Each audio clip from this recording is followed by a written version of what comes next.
के लिए बैठे हुए थे। अब शुरू हुई है रिकॉर्डिंग।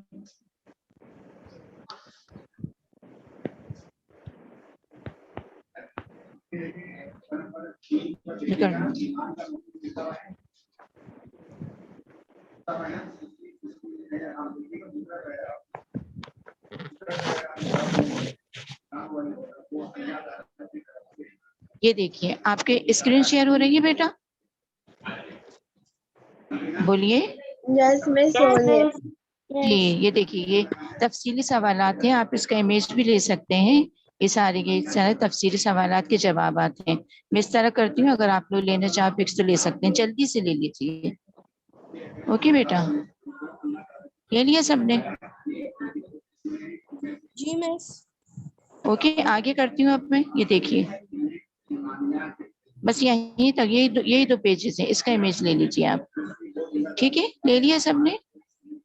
तो ये सवालात हैं बेटा जो कि आपको अपनी कॉपी में लाजमी तौर पर करने हैं।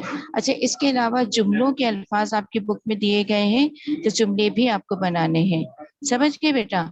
अच्छा अब हम आगे चलते हैं। देखो ये किस्सा यूसुफ अलैहिस्सलाम का बकिया काम था, जो कि मैंने अभी आपको समझा दिया। पिछला आप पढ़ चुके हैं और उसी के साथ कंटिन्यू ये तफसीली सवालात हैं, ये रखिएगा। और इसके बाद जो जुमले के अल्फाज आपकी किताब की मश्क में दिए गए हैं उसके जुमले बनाइएगा आप। ठीक है, समझ आ गया बेटा यहाँ तक सबकी? बोलिए। मिस मुझे ये पूछना है कि पूरा जितना भी मश्क मिस। में काम है मिस, वो सारा करना है ना मश्क में जितना भी काम है? ये देखिए तफसीली सवालात आपको नजर आ रहे हैं स्क्रीन पर, ये सवालात जी मिस। कीजिए, इतने ही सवालात। और मिस इसके अलावा ये जुमलों के अल्फाज दिए गए हैं, वो जुमले बना लीजिएगा। तो इस तरह ये आपका चैप्टर कंप्लीट हो जाएगा। समझ गए आप लोग? अब आई समझ में? मिस उम्मीद है तफसीली बेटा अब आप समझ गए। जी बेटा बोलिए। तफसीली सवाल 5 करने हैं। जितने स्क्रीन पे नजर आ रहे हैं ये सारे कर लीजिएगा। ठीक है, जी ओके अब आगे चलें। चलिए अब आगे चलते हैं। असल में आज जो हमारा सबक है वो हम पढ़ा रहे हैं आपको हिस्से कवायद से। आज हम बेटा हिस्से कवायद से कुछ पढ़ेंगे। ओके बेटा, तो आप ये देखिए कि आज हम क्या पढ़ रहे हैं। आपको ये चीजें आपकी स्क्रीन पे भी नजर आ रही हैं। मैं थोड़ा सा इस पूरी स्क्रीन को बड़ा कर देती हूँ ताकि आपको नजर आए। आ रहा है नजर आपको? ये किस्सा है सुलेमान यूसुफ अलैहिस्सलाम का सवाल नंबर 9 है, जो कि अभी हम समझ रहे हैं। आप ये देखिए कि आपको नजर आ रहा है सवाल के ऐसे जुमले तहरीर कीजिए जिनमें दर्ज झेल अलामात इस्तेमाल हो सके। अलामात देखिए, उर्दू जो है या इंग्लिश ले लीजिए या सिंधी, जो भी आप 3 लैंग्वेजेस तो पढ़ते हैं, या दुनिया की कोई भी जबान ले लीजिए, उसमें कोई अलामात होती हैं। अलामात से बेटा क्या होता है कि हम जब इबारत लिखते हैं या तहरीर करते हैं, तो जैसे कि मिसाल के तौर पे वाविन आपको नजर आ रहा है, सवाल के निशान है, सख्ती की अलामत है, अलामत ताजुब, ये 4-5 जो अलामत होती हैं बेटा, ये समझिए कि खास अलामत होती है, जिनकी वजह से हमारी जबान जो हम तहरीर करते हैं, इबारत या मजमून तहरीर करते हैं, वो समझने में हमें बड़ी आसानी होती है। कि मिसाल के तौर पे कहीं सवालिया निशान लगा हो तो हम क्या समझते हैं कि अच्छा ये सवाल किया गया है। वॉविन में यानी इन्वर्टेड कॉमास में जो आप कहते हैं, और ये जो आपको नजर आ रहे हैं कि एक लाइन इधर सर्किल की, हाफ सर्किल की सूरत में, और एक हाफ आधे दायरे की सूरत में इस साइड पर बनी हुई है, और फिर कौमे भी लगे हुए हैं। तो इसके अंदर जो भी जुमला लिखा हुआ होगा, इसका मतलब क्या है कि वो कोई खास जुमला है, या किसी बात को हमें तवज्जो दिलानी है, कोई ऐसी बात जो कि खास बात लिखी हुई हो, कोई खास तहरीर हो, तो उसके इर्द गिर्द भी ये लाइंस लगा दी जाती है, या ये हाँ आधे सर्किल की सूरत में ये लाइनें दोनों तरफ लगा दी जाती है। इससे हम पहचान जाते हैं कि इस जुमले की तरफ या इस बात की तरफ हमें तवज्जो दिलाई गई है, यानी कि ये कोई खास बात है। ठीक है बेटा, इसी तरह से सकता होता है। सकता देखिए आपको नजर आ रहा होगा। अच्छा, उम्मूमन क्या होता है, आप लोग इंग्लिश में देखो ऊपर से नीचे की तरफ आता है सकता, होता है ऐसा? बताइए। ऊपर से नीचे की तरफ आ रहा होता है, लेकिन आप लोग इंग्लिश की ही अलामत लगा देते हैं, जबकि उर्दू में जो सक्ते की अलामत होती है वो नीचे से ऊपर की तरफ जा रही होती है। देखिए आपको नजर आ रहा है, ऊपर से नीचे की तरफ नहीं आ रही है, वो इंग्लिश का उस दस्तूर है, इंग्लिश में होता है ऐसा है।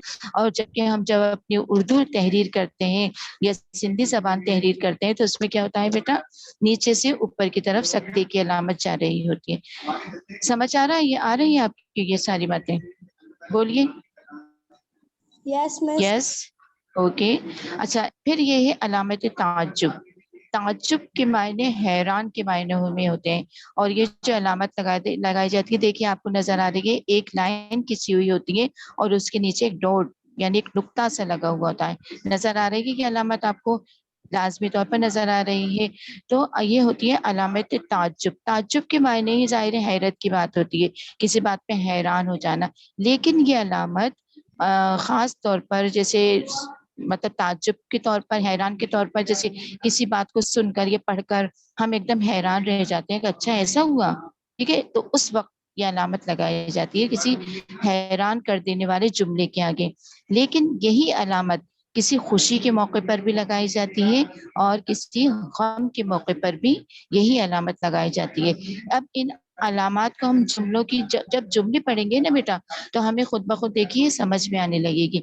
मिसाल के तौर पर सबसे पहला है वाविन।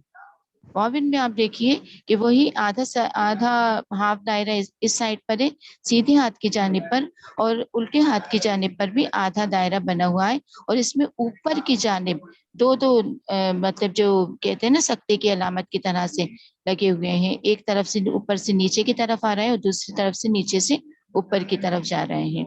ठीक है, तो ये दो दायरे, ये दो अलामत भी लगी हुई है। अब इनके अंदर जो भी जुमला लिखा जाएगा, इस अलामत के अंदर जो भी जुमला लिखा जाएगा, इसका मतलब है ये उसकी कही हुई बात, किसी शख्स की कही हुई बात हमने उसी तरह के, उसी के अल्फाज में वैसी की वैसी लिख दी। यानी हमने कोई इसमें तब्दीली नहीं की है। ठीक है, उसमें कोई तब्दीली नहीं की है, जैसा किसी शख्स ने कहा हमने उसको वैसा ही का वैसा लिख दिया। मिसाल के तौर पर यहाँ ये जुमला नजर आ रहा है जो कि यूसुफ अलैहिस्सलाम ने अपने वालिद से कहा था कि बाबा जान। अब ये देखिए अलामत नजर आ रही है आपको, दो अलामत नजर आएंगी अब इसमें, आप देखिएगा कि बाबा जान, बाबा जान। अब ये देखिए, एक तो वो सख्ती की अलामत है। जब हम, जैसे आपने पढ़ा होगा, हम खत लिखते हैं अब्बा जान, प्यारे दोस्त, तो उसके साथ भी हम जब हम किसी को पुकारते हैं बेटा, तब भी अलामत ताज्जुब लगाई जाती है। ये देखिए पहली अलामत इसमें ताज्जुब की नजर आ रही है। नजर आ रही है बेटा आप लोगों को? यस और नो? Yes miss. नजर आ रही है? बाबा जान के बाद यस टीचर। अलामत नजर आ रही है, सख्ती की अलामत। यानी इस जुमले में दो अलामत इस्तेमाल हो रही हैं। मिसाल के तौर पर पुकारा गया है, हजरत यूसुफ अलैहिस्सलाम ने अपने वालिद याकूब अलैहिस्सलाम को पुकारा है। ठीक है, पुकारा है कि बाबा जान। तो जब हम किसी को पुकारते हैं तो ये अलामत लगा दी जाती है और जुमला बाद में लिखा जाता है। अब वो जो जुमला लिखा जा रहा है, ये देखिए वो वाविन में, यानी इस तरह लिखा जा रहा है। यानी ये दो सख्ती की अलामत ऊपर से नीचे की तरफ आ रही है, और यहाँ जब खत्म हो रहा है जुमला तो डैश भी यानी वक्फे की अलामत भी होती है ना, वक्फे की अलामत भी लगी हुई है। और फिर दोनों ये जो निशानात हैं सख्ते के, वो ऊपर नीचे से ऊपर की तरफ जा रहे हैं। अब जुमला क्या लिखा है कि मैंने ख्वाब देखा कि 11 सितारे, चांद और सूरज सब मेरे सामने झुके हुए हैं। अब समझ में आ गई होगी ये बात। यानी किसी की कही हुई बात हमने उसी के अल्फाज में उसी तरह बिल्कुल रद्दो बदल किए बगैर, तब्दील किए बगैर, बिल्कुल वैसी की वैसी लिख दी और ये अलामत लगा दी। तो इसका क्या मतलब हुआ कि ये जुमला कोई खास जुमला है, किसी की कही हुई बात है, किसी ने ये अल्फाज कहे हैं, अदा किए हैं, और हम इसमें तब्दीली नहीं कर सकते। मिसाल के तौर पर अब आप लिखते हैं, अपनी तरफ से कोई जुमला लिखते हैं कि अम्मी जान। अब आपने अम्मी जान को पुकारा भी है, तो अब पहले अलामत कौन सी आएगी? सख्ती की अलामत आएगी। ठीक है, फिर आप जो बात कहोगी अपनी अम्मी से, वो इन निशानात के अंदर आएगी, इन अलामत के अंदर, जो डबल सख्ता यानी दो सख्ते के अलामत जो ऊपर से नीचे की। और जब जुमला खत्म हो रहा है तो इसको हम क्या कहते हैं बेटा? वाविन, वाविन कहते हैं। ठीक है, तो उसके अब आपने क्या कहा? अम्मी जान, मुझे बहुत भूख लग रही है।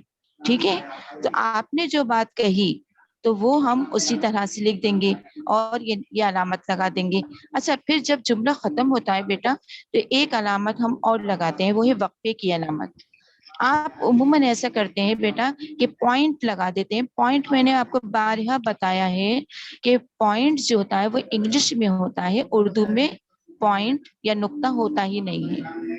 ठीक है, हम क्या लगाते हैं, डैश की अलामत, जो कि थोड़ी सी बड़ी अलामत होती है। कैसी होती है, थोड़ी सी लाइन की सूरत में होती है। पता है ना आपको, बताइए, मालूम है आपको? भाई जब कोई क्वेश्चन किया जाता है तो यस और नो का आंसर तो आना चाहिए ना बेटा आपकी तरफ से, बोलिए। यस कैसे यस म्यूट हो गए? पता है जी मिस पता है। शुक्र अल्हम्दुलिल्लाह कि आपकी आवाज आई। देखिए, चुप होके पढ़ना अच्छी बात है, लेकिन जब टीचर कोई सवाल करती है ना, तो उसका आंसर भी आपकी तरफ से आना चाहिए, ताकि टीचर को मालूम हो सके कि बच्चे इन्वॉल्व हैं, बच्चे समझ रहे हैं, बच्चे सुन रहे हैं मेरी बात। अच्छा, तो वॉविन समझ में आ गया बेटा? अब इस जुमले में आप गौर कीजिए कि 3 अलामत आ रही हैं। एक तो ये अलामत आ रही है कि बाबा जान, हमने सख्ती की अलामत लगाई। फिर दूसरी अलामत क्या आ गई है, जो असल अलामत जिसको हम पढ़ रहे हैं, वाविन की अलामत, वो यहाँ पर आ रही है। और फिर एक अलामत वक्फे की भी आएगी कि जब जुमला मुकम्मल हो जाता है, वक्फे की अलामत लगा दी जाती है। सही है बेटा? अच्छा जी, अब दूसरी से अलामत की तरफ आते हैं। ये अलामत समझ आ गई बेटा आपको? अब दूसरी अलामत हमारे पास है सवालिया निशान। सवालिया निशान, अब आप ये देखिए, उर्दू का निशान इस तरह होता है, इंग्लिश में हम इसको उल्टा करके लगाते हैं। क्यों? क्योंकि इंग्लिश की राइटिंग उल्टे हाथ की साइड यानी लेफ्ट साइड से हो रही होती है, और उर्दू की राइटिंग सीधी तरफ से हो रही होती है। तो उसमें उर्दू में ये निशान आता है, सवालिया निशान। हम इंग्लिश वाला सवालिया निशान उर्दू में नहीं लगा सकते। निशान वही होता है, मगर इसको उलट करके लगा दिया जाता है, यानी उल्टा करके। समझ गए आप लोग? अच्छा जी, एक दिन सारे भाई, अब ये सवाल की सूरत में यहाँ पर आ रहा है। एक दिन सारे भाई हजरत याकूब अलैहिस्सलाम के पास आकर कहने लगे, आप यूसुफ के बारे में हम पर एतमाद क्यों नहीं करते? अब देखिए, सवाल आ गया, क्यों नहीं करते? क्यों, क्या, कब, कैसे? ये जो वो समझिए कि जुमले हैं या अल्फाज हैं जो कि सवाल की सूरत में आते हैं। जब आप कहीं पढ़ें कि ये क्या है, तो इसका मतलब है सवाल किया जा रहा है। तुम कब वहां गए? सवाल किया जा रहा है। तुमने ये काम क्यों नहीं किया? सवाल किया जा रहा है। तुम कब आओगे? ये सवाल किया जा रहा है। तो क्यों, कब, क्या, कहाँ, कैसे वगैरह, ये वो लफ्ज हैं या ये वो अल्फाज हैं जो कि हमेशा सवालिया जुमलों में इस्तेमाल किए जाते हैं। हमेशा सवालिया जुमलों में इस्तेमाल किए जाते हैं। समझ आए बेटा आपकी? ठीक है ना? यानी जब भी अब आपसे कोई सवाल किया जाए कि बेटा आप क्या कर रही हैं, तो किसी ने आपसे क्या कहा है, सवाल किया है। अब मैंने अभी आपसे ये सवाल किया था कि पिछला सारा काम जो भी आपको मिला था आपने कर लिया है? क्या आपने वो सारा काम कर लिया? तो ये क्या हुआ था कि ये मैंने आपसे सवाल किया था। आ रहा समझ में बेटा? तो जब भी हम सवाल करते हैं तो इसके अल्फाज क्या होते हैं, क्यों, क्या, कब, कैसे वगैरह, कहाँ। कहाँ भी आता है, तुम कहाँ जा रहे हो, तो ये सब क्या होते हैं बेटा, ये सवाल की सूरत में ये अल्फाज इस्तेमाल किए जाते हैं। ठीक है बेटा? अच्छा जी, फिर है सख्ती की अलामत। सख्ता, सख्ता उमूमन कब इस्तेमाल होता है? अब इसकी चलिए मैं जुमला फौरन पढ़ देती हूँ, फिर मैं समझाती हूँ आपको कि मैंने बाजार से पेन, पेंसिल, किताबें और बैग खरीदा। अब आपको ये देखिए, यहाँ पर ये बात नजर आ रही है कि सख्ता कब कब लगाए। सख्ती का की मतलब लगाने की उस वक्त लगाया जाता है जब एक जुमले में कई अल्फाज इस्तेमाल किए जा रहे हैं, तो उन अल्फाज को वाजे करने के लिए या अलहदा अलहदा करने के लिए निशान लगाया जाता है, यानी सख्ते की अलामत लगाई जाती है, सख्ता की अलामत लगाई जाती है। अब मिसाल के तौर पे एक चलिए हम जुमला आपको देते हैं कि कल मैं, शाजिया, सुम्बुल, अहमद और ताहिर पिकनिक पर गए। ठीक है, अब सबके नाम हमने अलग अलग करने के लिए हम क्या कौन सी अलामत लगाएंगे बेटा? बोलिए। सकता। सकता की अलामत लगाएंगे।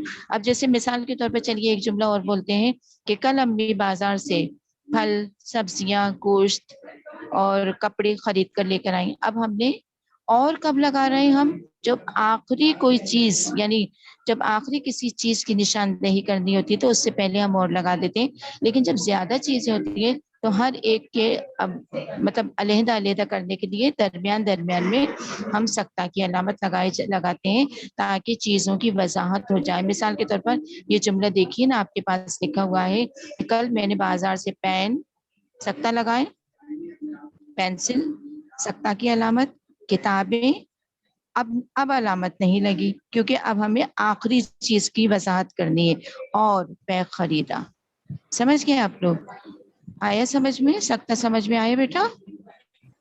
बोलिए। Yes miss. शाबाश। अच्छा, ऐसे मत कहिएगा कि बस यूं ही, जब समझ में आ जाए, कोई क्वेश्चन आपको करना हो कहीं भी तो मैं आपको टाइम दूंगी, उस वक्त आप मुझसे पूछ लीजिएगा। ओके। अच्छा जी, अलामत ताज्जुब। ताज्जुब, ताज्जुब का भी मैंने बताया था कि कोई हैरान कुन बात हो रही हो तो तब भी अलामत लगाई जाती है। ठीक है, जब हम किसी को पुकारते हैं प्यारे अब्बा जान, जब हम खत लिखते हैं प्यारे दोस्त अहमद, तो हमने पुकारा है ना किसी को। जैसे कि यहाँ पुकारा था, ऊपर देखिए बॉबिन, जब हम पढ़ रहे थे अब्बा जान, ठीक है, तो अब्बा जान को पुकारा गया था ना।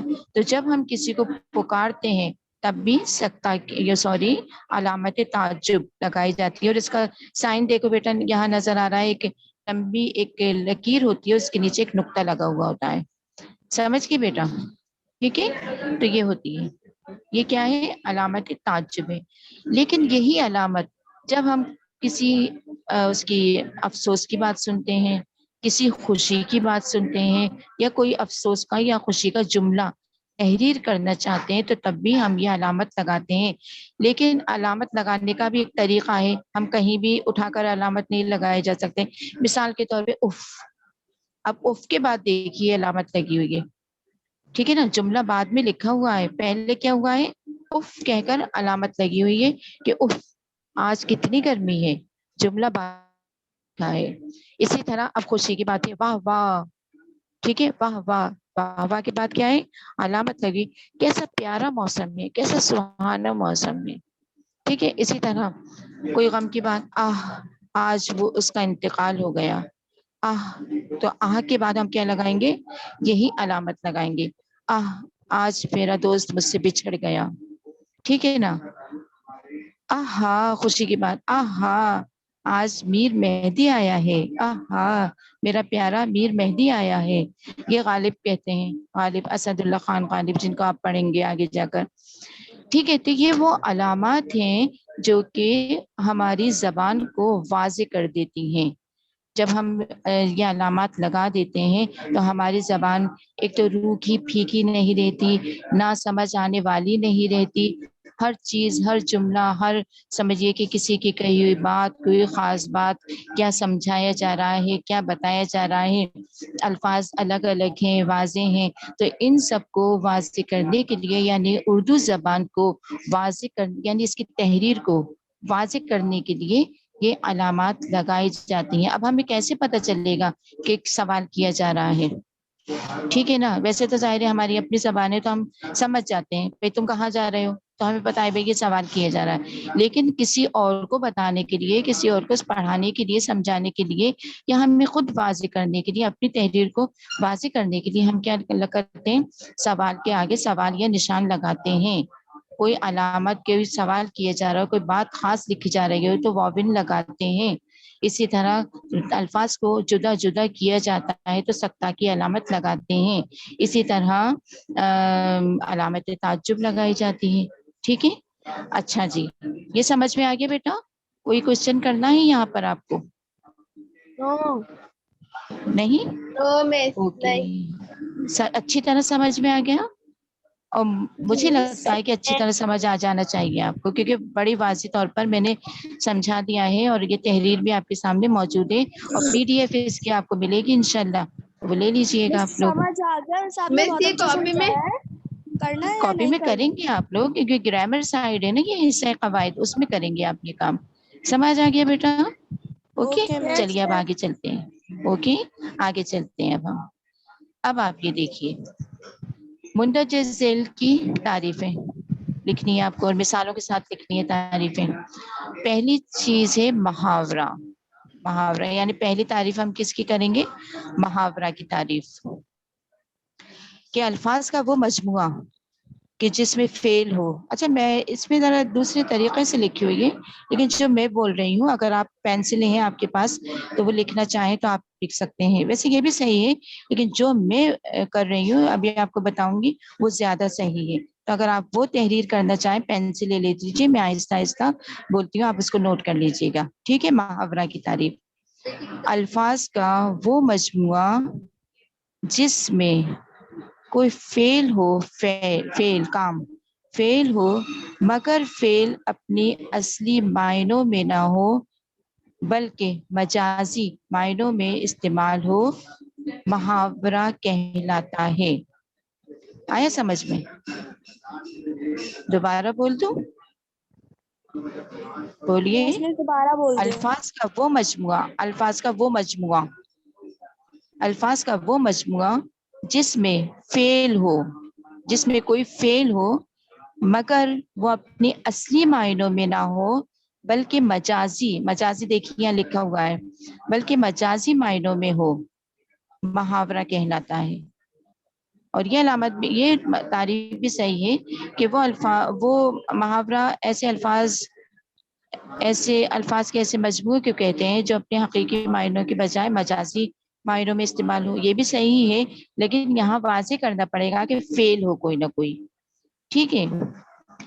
अच्छा जी, मिसाल के तौर पर अब आप ये देखिए, असली मायने नहीं है, मजाजी मायने। मजाज के मायने होते हैं मजाजी के झूठ। ठीक है? यानी असली मायने तो नहीं है, लेकिन झूठे मायने मगर है। अब आप ये देखिए, मिसाल के तौर पर दांत खट्टे कर देना। असली मायने क्या होते हैं? असली मायने तो ये होंगे कि मैंने बहुत सारी इमली खा ली तो मेरे दांत खट्टे हो गए। असली मायने है ना, मेरा मुंह खट्टा हो गया, दांत खट्टे हो गए, ये इसके असली मायने हैं। लेकिन मुहावरतन जब हम कहते हैं कि दांत खट्टे करना, तो हम कहते हैं कि पाकिस्तानी अफवाज ने दुश्मन के दांत खट्टे कर दिए। आया समझ में? ये मुहावरा है। दांत खट्टे करने का मतलब दुश्मन को शिकस्त दे दी, हरा दिया। समझ गए आप लोग? वो समझ गए ना आप लोग? जैसे पाकिस्तानी अफवाज ने दुश्मन के दांत खट्टे कर दिए, या मैंने उसको ऐसा जवाब दिया कि उसके दांत खट्टे हो गए। यानी ये मुहावरतन बोला जाता है। असल में उसके दांत, किसी की बात सुनकर हमारे दांत थोड़े खट्टे हो जाएंगे, लेकिन ये मुहावरतन बोला जाता है। इसके मायने क्या होते हैं कि जैसे हमने किसी को शिकस्त दे दी, किसी को हरा दिया, किसी को बिल्कुल पीछे की तरफ धकेल दिया, इसके मायने ये निकलते हैं। फिर दूसरे चलिए मिसाल देखते हैं कि आसमान से बातें करना। क्या कभी आपने आसमान से बातें की हैं किसी ने? बताइए, की है किसी ने? बोलिए। मिस कोई नहीं, बच्चा ये है जिसने मुहावरे किसी, की तरह यूज किया जाता है। नहीं आप बताइए, आप में से किसी ने की है आसमान से बातें? No miss. नहीं कि मैंने भी नहीं की, कभी भी नहीं की मैंने आसमान से बातें। और अगर हम करेंगे ना आसमान की तरफ बातें, तो कोई हमें पागल बेवकूफी समझेगा। लेकिन यहाँ मुहावरतन हम कहते हैं आसमान से बातें करना। इसके मतलब क्या होता है? कुछ समझ में आ रहा है? इसके मायने समझ में आ रहे हैं? यानी कौन बताएगा? यानी बड़ी ऊंची ऊंची सोचे रखना, बहुत बुलंद ख्याल रखना। ठीक है? ऐसे परवाज करना जैसे कि हम आसमान से बातें कर रहे हैं। ठीक है ना? आसमान से बातें करना।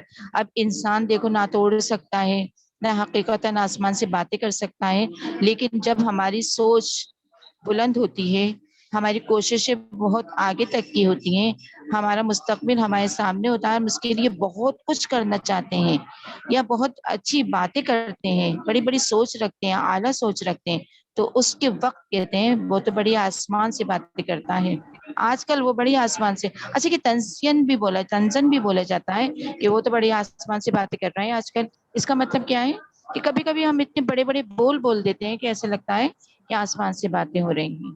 ठीक है? तो इसको दोनों मायनों में लिया जाता है। जब हम कोई आला सोच रखते हैं, जब हम बहुत कोई बड़ा काम करना चाहते हैं तो वो भी इसके मायने में, और कभी कभी हम बड़ी बड़ी बातें बोल देते हैं तो वो भी, उसको भी कहते हैं आसमान से बातें करना। समझ गए?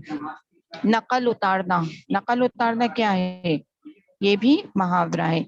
अब उतारना के जो असली मायने होते हैं बेटा, वो कहते हैं कोई चीज ऊपर से नीचे उतारना, ये तो इसके असली मायने हो गए। लेकिन नकल क्या ऊपर से नीचे उतारी जाती है? नहीं। हम किसी को जब एक्ट करते हैं, किसी की नकल करते हैं, तो हम कहते हैं नकल उतारना, तो ये भी मुहावरा है। समझ में आ रहा है बेटा? तो मुहावरा बेटा वो होता है, अब देखो दोनों में फेल है। जैसे दांत खट्टे करना, कोई ये फेल है ना, ये काम में हो रहा है ना यहाँ पर। इसी तरह बातें हो रही हैं तो ये भी काम हो रहा है। इसी तरह नकल उतारना, कोई काम हो रहा है कि कोई चीज उतारी जा रही है, तो फेल है, मगर फेल अपने असली मायनों में नहीं है बल्कि मजाजी मायनों में। तो ऐसे अल्फाज या ऐसे अल्फाज का ऐसा मजमुआ या कोई ऐसा जुमला आप लिखा हुआ देखें जिसमें फेल तो हो मगर फेल अपने असली मायने नहीं दे रहा हो, तो आप फौरन समझ जाएंगे कि ये मुहावरा है। ओके जी, समझ आया? बताइए। Yes miss. समझ आया? Okay, very good. अच्छा जी, यस अब मिस। हम चलते हैं हमद। अब हमद की तारीफ बेटा देखिए आप ही लोग बताइए, इससे अच्छी तारीफ बता सकते हैं आप लोग? चलिए मिस बताइए। वो नज़म जिसमें अल्लाह ताला की तारीफ बयान की जाए हम्द कहलाती है। ऐसी नज्म या वो नज्म जिसमें अल्लाह ताला की तारीफ बयान की जाए, सॉरी हमद कहलाती है। ठीक है। हम सिर्फ वही होती है जिसमें सिर्फ और सिर्फ अल्लाह ताला की तारीफ होगी, उसमें किसी और की तारीफ नहीं हो सकती है। जैसे सहाबाए किराम की तारीफ कर दे तो मनक़बत कहलाती है, जिसमें रसूल करीम सल्लल्लाहु अलैहि वसल्लम की तारीफ हो तो वो नात कहलाती है। ठीक है ना? अब खुदा का नाम रोशन है, खुदा का नाम प्यारा है, दिलों को उसने,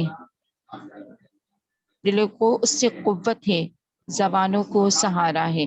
अब ये देखिए यहाँ हमदिया शेर है ये, यानी अल्लाह ताला की तारीफ बयान की गई है शेर में। तो वो नज्म जिसमें अल्लाह ताला की तारीफ बयान की जाए उसको हम क्या कहते हैं बेटा? हमद कहते हैं। अब आते हैं नात की जानिब। चलिए नात की तारीफ भी आप ही बताइए। मिस वो ऐसी नज़म नज़म बताइए जिसमें जी। जिसमें नबी नबी करीम सल्लल्लाहु अलैहि वसल्लम की तारीफ बयान की जाए। जी, ऐसी नज्म, वो में नज्म जिसमें हुजूर अकरम हजरत मोहम्मद मुस्तफ़ा सल्लल्लाहु अलैहि वसल्लम की तारीफ बयान की जाए। अच्छा, ये वो जो अजीम हस्तियां हैं या अल्लाह ताला है या हुजूर सल्लल्लाहु अलैहि वसल्लम ने की तारीफ है, ये तारीफ इंसान बयान नहीं कर सकता। सही बात है? सही बात है ना? कैसे बयान करें? इंसान में तो इतनी कुव्वत ही नहीं है, ऐसा जहन नहीं है, ऐसी सोच नहीं है, ऐसी जबान नहीं है कि जिससे हम अल्लाह की मुकम्मल तारीफ कर सकें या हुजूर अकरम सल्लल्लाहु अलैहि वसल्लम की मुकम्मल तारीफ कर सकें। लेकिन बहरहाल इंसान है, ख्वाहिश है उसकी, तो हम तारीफें करते जरूर हैं लेकिन मुकम्मल नहीं कर सकते।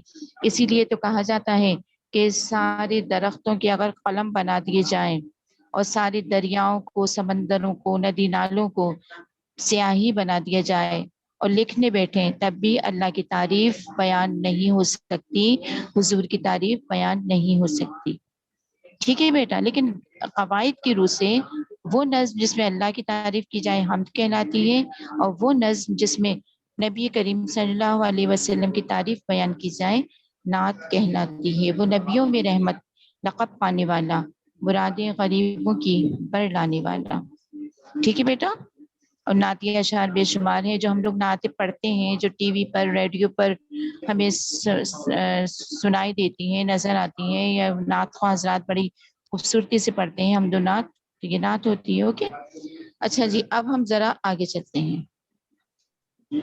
ये देखिए, ये देखिए, नजर आ रहे हैं?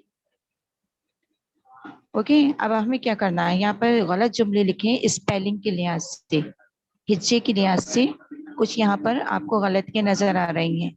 मामूली, तो इसको हमें क्या करना है, दुरुस्त करके लिखना है। अब समझ गए? मामूली पस मंजर रखने वाले बहुत से लोग क्या हो गए, मेहनत की इनको बदौलत कॉपी में करना है। मारूफ हुए। जी इनको कॉपी में जी करना है। मैं अभी बताती हूँ बेटा, अभी आप सुनिए, करेंगे, लाजमी तौर पर करेंगे बेटा। अच्छा जी, अब देखो मामूली, मामूली ऐसे लिखा जाता है। आप इसका दुरुस्त जुमला देखिए। अब मामूली अलिफ से नहीं लिखा बल्कि ऐन से लिखा है। सही। मामूली पस मंजर रखने वाले बहुत से लोग। अब यहाँ मेहनत भी गलत लिखा था ऊपर में, यहाँ मेहनत बड़ी है से लिखा हुआ है। मेहनत की बदौलत मारूफ हुए। अब यहाँ मारूफ गलत जुमले में देखिए अलिफ से लिखा हुआ है, जबकि यहाँ पर मारूफ ऐन से लिखा हुआ है, यानी अलिफ की जगह पर ऐन आया है यहाँ पर। दुरुस्त हो गया जुमला? हो गया दुरुस्त? बोलिए। यस हो गया यस। दुरुस्त? अब आपको ये जुमले खुद दुरुस्त करने पड़ेंगे। ये जो बाकी जुमले हैं हमने लिखे हैं जुमले, लेकिन हमने इसको दुरुस्त नहीं किया है।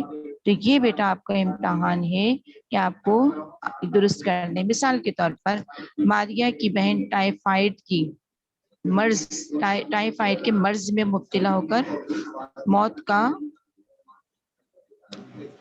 लुकमा बन गई। मर्ज कैसे लिखते हैं? जे से लिखा हुआ है यहाँ पर, कैसे लिखोगे मर्ज?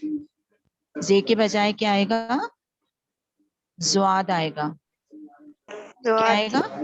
ज्वाद, मर्ज, ज्वाद। मारिया की बहन टाइफाइड के मर्ज में मुब्तला होकर मौत का लुकमा बन गई। अब लुकमा नहीं, लुकमा। ये काफ की जगह कौन सा काफ आएगा? नुक्ते वाला काफ, लुकमा। समझ आ रहा है बेटा? क्या? Yes miss. लुकमा काफ, ये जो मरकज वाला काफ है ये हटा दिया जाएगा और नुक्ते वाला काफ लुकमा, लुकमा बनी। नंबर आगे देखते हैं। तो इसको दुरुस्त करना पड़ेगा आपको। ये पेंसिल है तो अभी भी कर सकते हैं आप लोग दुरुस्त, इसको देख देख कर लिख सकते हैं। वैसे आपको इसकी पीडीएफ मिलेगी तो आप कर लीजिएगा उसमें दुरुस्त। ओके। अच्छा, हुक्मरान कौम ने, हुक्मरान कौम ने, कौम लिखा हुआ है यहाँ पर, जबकि कौम लिखते हैं कैसे लिखते हैं? मिस बोलिए। दो कौम नुक्तों कौन में सा काफ काफ? नुक्ते वाला बड़ा काफ, काफ। हुक्मरान कौम ने औरतों, औरतों कैसे लिखते हैं भाई? मिस अलिफ से तो आइन नहीं वाओ। लिखते, ऐन आइन से। से। औरतों की तालीम, तालीम भी गलत लिखा है। मिस कैसे यहाँ पर लिखेंगे? भी आइन आएगा। अलिफ की जगह हम क्या लगाएंगे? ऐन। आइन। और मिलाकर लिखते हैं, ऐन और मिलाकर लिखते हैं तालीम। तालीम पर पाबंदी लगा दी। ओके। ये तो आप जाहिर 7th क्लास की माशाल्लाह बड़े बच्चे हैं, आपको तो ये सब कुछ आता है। इसको दुरुस्त करना है आपको। जहां जहां इमला की गलती है जुमले में, वो इमला दुरुस्त करके जुमला यही का यही लिखना है। जुमला तब्दील नहीं करना है, बस इमला दुरुस्त करना है। समझ गए आप लोग? ओके अच्छा मिस। जी, मारिया ने हालात, हालात ऐसे लिखते हैं क्या? कौन सी है आती है? कौन सी है आती है? हलवे वाली है ना? बड़ी है, बड़ी है। बोलिए, आती है? बड़ी है जी। हालात, यस हालात मिस। कौन? यस हलवे मिस। वाली बड़ी वाली है आती है यहाँ पर। हालात से हार नहीं मानी। अब यहाँ ये वाला है लिख दिया है। हार कैसे लिखेंगे? ये शोशे वाली है से, छोटी है से, जिससे हालात यहाँ पर लिखे हुए हैं, है ना? ये वाली है से नहीं लिखी जाती है हार।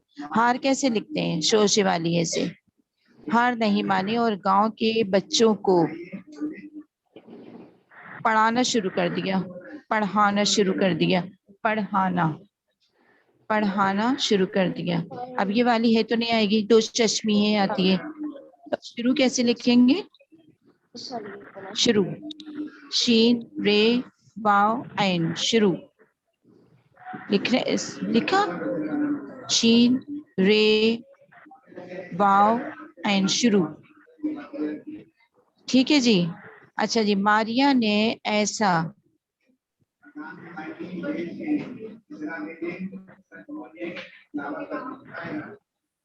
ईसार के जज्बे से, सॉरी ईसार, ईसार बेटा सीन से नहीं लिखते हैं बल्कि से लिखते हैं। ईसार किससे लिखते हैं बेटा? से लिखते हैं। से, सीन से नहीं लिखते। ईसार के जज्बे का मुजाहिरा, मुजाहिरा जे से नहीं लिखते बल्कि किससे लिखेंगे? जोई से, मुजाहिरा। ठीक है। मीम जोए अलिफ मिलाकर लिखेंगे और मुजाहिरा। जो लिखेंगे यहाँ पर मुजाहिरा करते हुए अपनी बहन की मदद की। जुमले समझ आ गए बेटा? आगे कुछ जुमले और हैं। बहन के घर मारिया को क्या लिखा है? हर सहूलियात। अब सहूलियात तो नहीं आएगा बेटा, यहाँ पर क्या आएगा? ये जमा का सीगा नहीं आएगा यहाँ पर। बहन के घर मारिया को हर सहूलत मौजूद मुयस्सर थी। सही है। अच्छा, तापकारी तीनों साइंसदानों की मौत का असबाब बनी। असबाब नहीं आएगा, सबब बनी। अब ये वाहिद जमा की सीगे में हो रहे हैं। सबब, असबाब नहीं आएगा बेटा, क्या आएगा यहाँ पर? सबब। देखिए सबब। अच्छा जी, बुरी सोहबत, सोहबत। अब जो सोहबत सीन से लिखा हुआ है यहाँ पर, तो सोहबत तो सीन से नहीं आता, स्वाद से आता है। सोहबत से तन्हाई बेहतर है और तन्हाई से उलमा की सोहबत बेहतर है। उलमा की यानी दोनों सोहबतें सीन से नहीं आएंगी, स्वाद से सोहबत लिखेंगे आप लोग। ठीक है जी। अच्छा, अदब बेहतरीन कमाल और सदका बेहतरीन आदत है। सदका सीन से नहीं आता, किससे आता है बेटा? स्वाद से। सदका भी स्वाद से आएगा। और आदत अलिफ से नहीं आता, किससे लिखेंगे आप? इबादत, सॉरी इबादत लिखा हुआ है ये, तो इबादत तो आपको लिखना आता है ना, इबादत। ओके। अच्छा, आगे देखिए, मुनशियात का पहला हमला किससे लिखेंगे? कौन सी है से? जल्दी बोलिए, जल्दी, टाइम नहीं है। हमला बोलिए,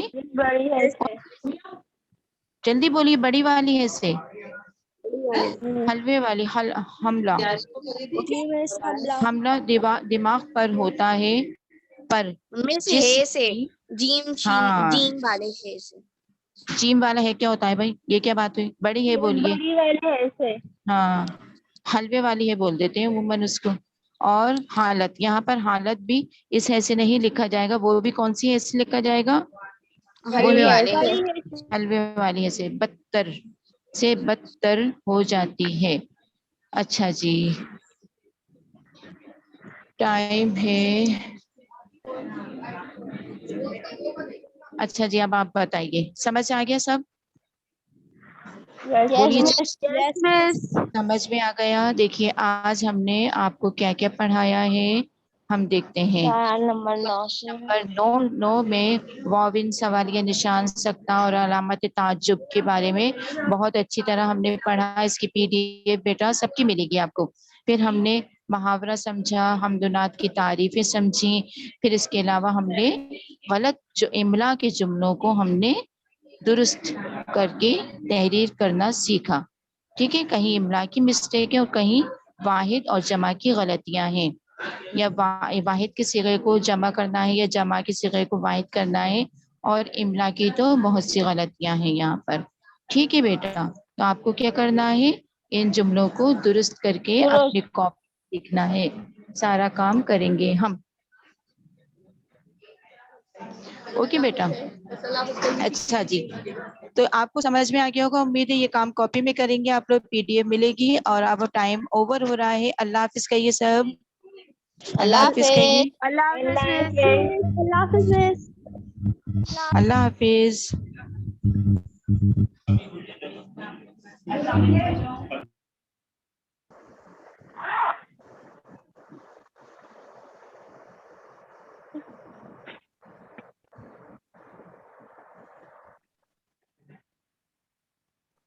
अस्सलाम वालेकुम, आवाज आ रही है आप लोगों को? अस्सलाम वालेकुम। ओके। अच्छा बच्चों, स्क्रीन शेयर हो रही है आपके पास? अभी तो खैर स्क्रीन शेयर नहीं करी मैंने। जी, और क्या हाल चाल है बच्चों? ठीक ठाक? ठीक ठाक। अभी तक नहीं हुई अल्हम्दुलिल्लाह। अच्छा जी, स्क्रीन शेयर कर रही हूँ, देखो स्क्रीन शेयर हो रही है आपके पास? मिस अभी नहीं, अब हो गई। यस मिस हो गई। चलो सही है, 1 मिनट रुकिएगा। एक मिनट रुके, मैं एक आवाज वगैरह सब क्लियर है बेटा? जी यस अच्छी बात है। अच्छा एक मिनट रुके।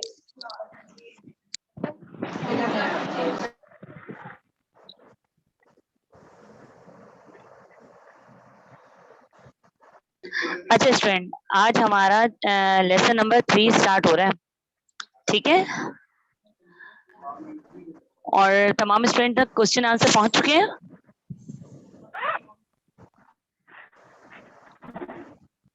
जी क्लास 7। जी मिस पहुंच गए। Yes miss. सही। अच्छा कोई इशू तो नहीं है बेटा? No miss.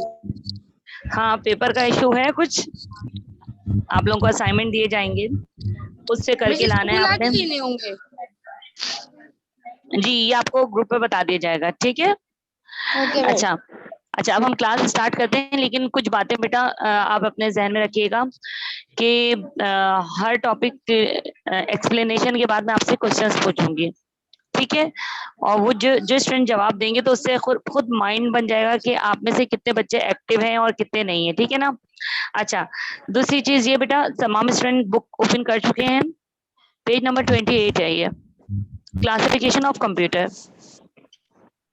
बहुत आसान टॉपिक है, हम इसके मुतालिक पहले प्रीवियस क्लासेस में पढ़ते हुए आए हैं, ठीक है? मैं स्लाइड शो कर रही हूँ।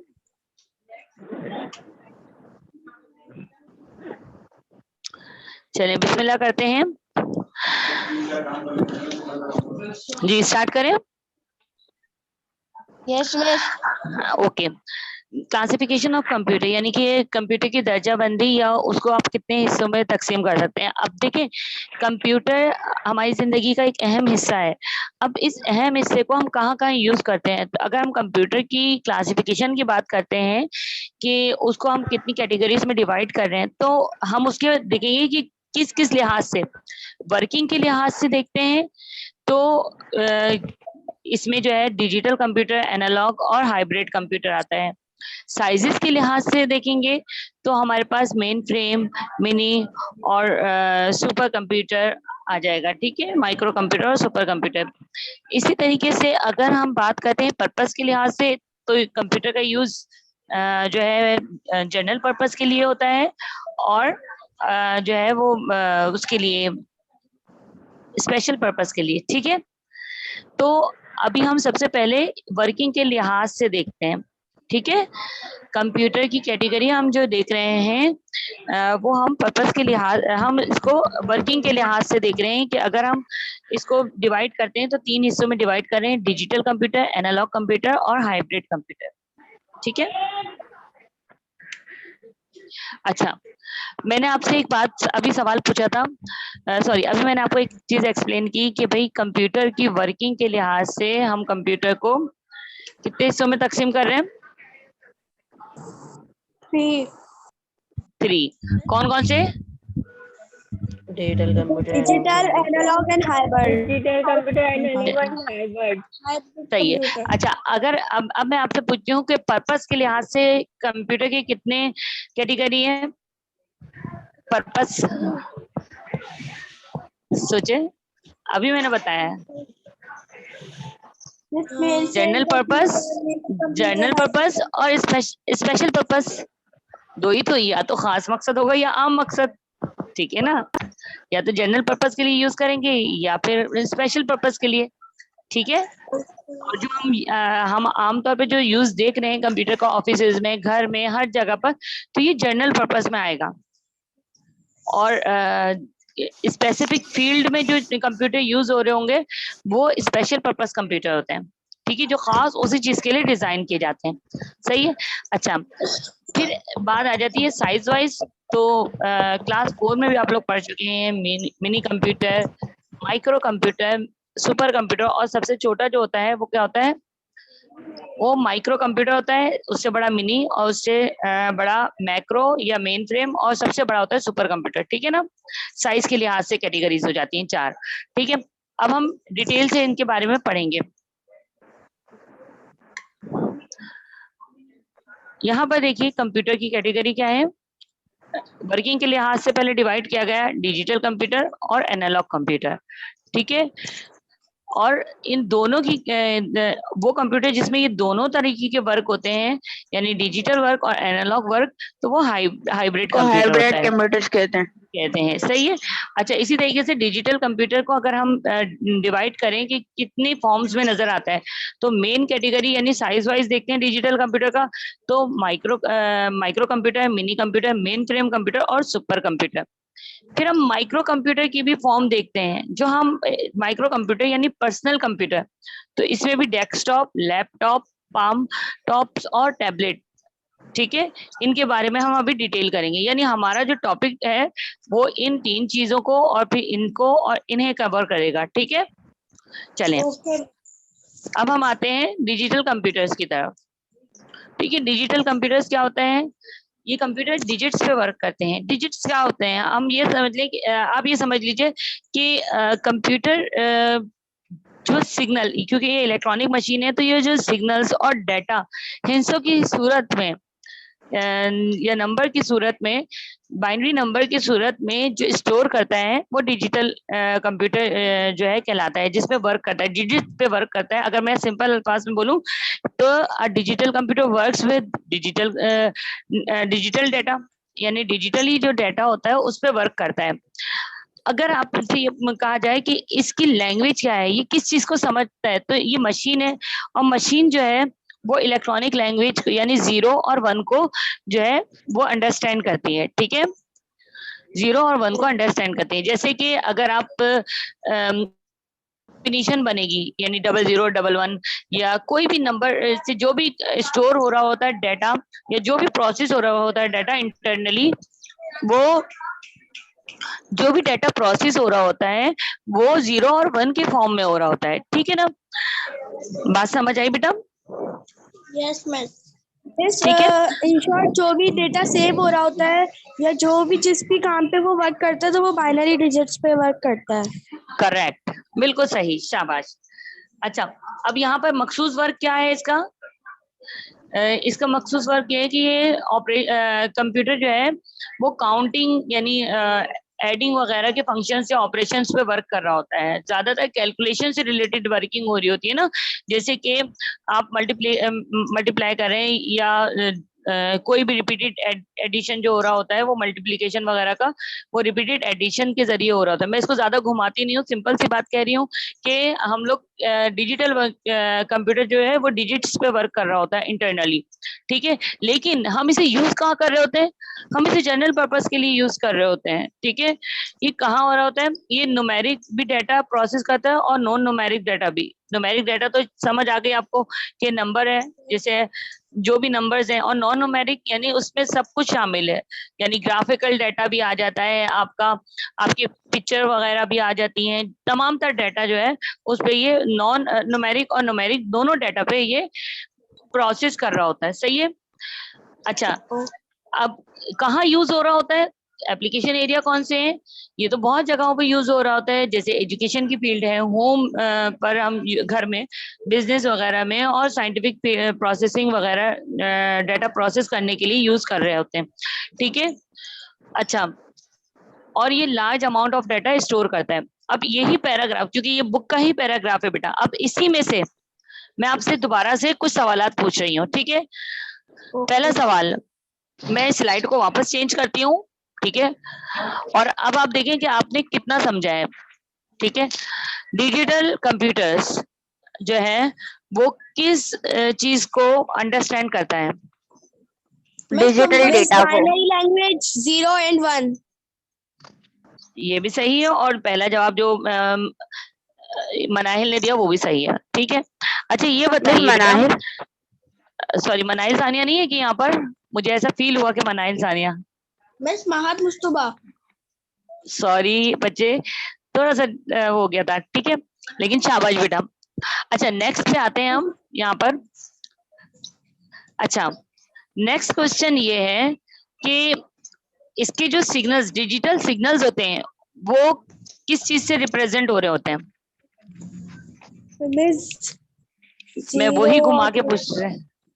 अच्छा किसी को मैंने एक चीज नहीं बताई आपको, लेकिन आपसे पूछ रही हूँ, जीरो क्या रिप्रेजेंट करता है? बिट्स, उसके कोड्स होते हैं आई थिंक। अच्छा देखो बेटा, जीरो इलेक्ट्रॉनिक लैंग्वेज में जो जीरो है ना, वो ऑफ, और वन जो है वो ऑन को रिप्रेजेंट करता है। ठीक है, बात समझ आई?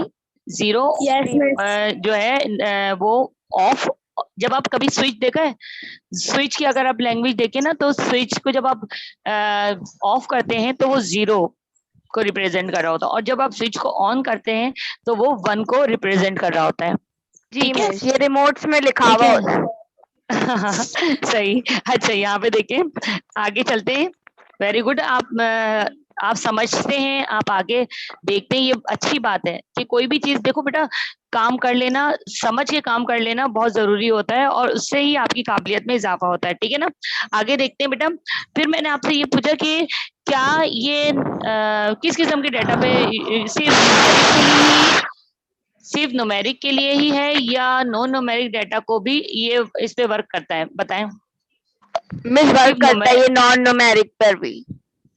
वेरी गुड, शाबाश। अच्छा ये बताइए बेटा कि ये उंजिला ने जवाब दिया था ना? जी यस मिस। गुड बेटा। अच्छा बेटा, अब ये बताइए मुझे कि इसकी एप्लीकेशन कहाँ होती है, कहाँ कहाँ यूज होता है, इसकी रेंज कहाँ तक की है? मिस, घर में यूज होता है, साइंटिफिक डेटा प्रोसेसिंग के लिए यूज होता है, एजुकेशन के लिए यूज होता है। शाबाश मजीबा, वेरी गुड। अच्छा अब हम आगे चलें, आगे टॉपिक आ रहा है हमारा एनालॉग कंप्यूटर। ठीक है बेटा।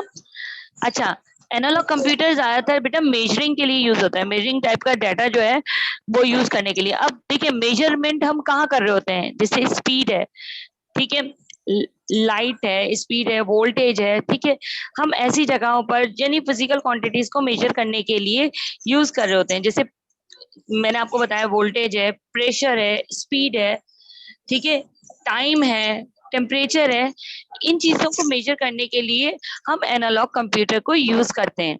ठीक है, सही है। अच्छा, इसके अंदर रिजल्ट कैसे दिखाता है ये? ठीक है, इसका रिजल्ट कैसे दिखेगा? इसका रिजल्ट कंटिन्यूसली नजर आ रहा होता है, मतलब जब तक कि आपको रिजल्ट देखना है वो नजर आएगा। जैसे आपकी गाड़ी स्टार्ट है, तो ये यहाँ पर ये मेजर करके बता रहा है कि हाँ यहाँ पर इतनी स्पीड से आप चल रहे हैं, लेकिन अगर आपकी गाड़ी नहीं चल रही तो ये रुक जाएगा। ठीक है, इसका मतलब क्या हुआ कि ये कंप्यूटर जो एनालॉग कंप्यूटर्स होते हैं वो कंटिन्यूस वैल्यू को जो है शो कर रहे होते हैं। ठीक है, बात समझ आई? यस मतलब ये आपको रिजल्ट जो इस वक्त जिस चीज पे आप चल रहे हैं वो रिजल्ट दे रहा होता है। ठीक है, नेक्स्ट चीज यहाँ पर, जैसे अगर आप टेम्परेचर मुंह में टेम्परेचर के लिए जो है आप थर्मामीटर देखते हैं, अब तो ज्यादातर डिजिटल थर्मामीटर यूज हो रहे हैं, लेकिन पहले एनालॉग जो है वो थर्मामीटर यूज होते थे। तो उसके जरिए उससे क्या होता था कि आपको जब जब तक ये जितना फॉर्म में होगा उतना ही आपका पारा दिखा रहा होता है कि इतनी डिग्री जो है आपका जो है आपको इतना वो है, बुखार है या फीवर है। ठीक है, यहाँ इसी इसी तरीके से एनालॉग कंप्यूटर की एक और मिसाल वॉल क्लॉक भी देख लें। ये एनालॉग वॉल क्लॉक है, ठीक है ना, जिसमें कंटिन्यूसली आपको रिजल्ट नजर आ रहा होता है। ठीक है, हम आगे आते हैं। अभी अम्मी मैं ठीक केक है, बनाऊंगी। वेरी गुड, वेरी गुड, शाबाश। अच्छा, ये ज्यादातर कहाँ यूज होता है बेटा? ये ज्यादातर साइंटिफिक और इंजीनियरिंग की फील्ड में यूज होता है। और बीच में एक वर्ड, एक चीज और रह गई कि ये जो भी मेजरमेंट करता है, जो भी रिजल्ट दिखा रहा होता है, वो कहाँ दिखा रहा होता है? वो न्यूमेरिक फॉर्म में दिखा रहा होता है, न्यूमेरिक वैल्यूज में दिखा रहा होता है। सही है, चलें अब मैं सवाल पूछना शुरू करूं। जी यस मिस। ठीक है, दानियाल बेटा अपना माइक ऑन करें। ठीक है, शाबाश। दानियाल बेटा माइक ऑन करें।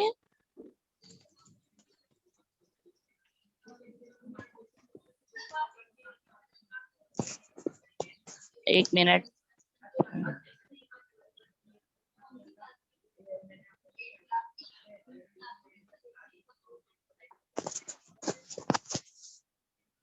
अच्छा जी, दानियल दानियल ने माइक ऑन नहीं करा मुझे लग रहा है। दानियल नहीं कह रहा। सही, सबका रिकॉर्ड देख रही हूँ मैं अभी।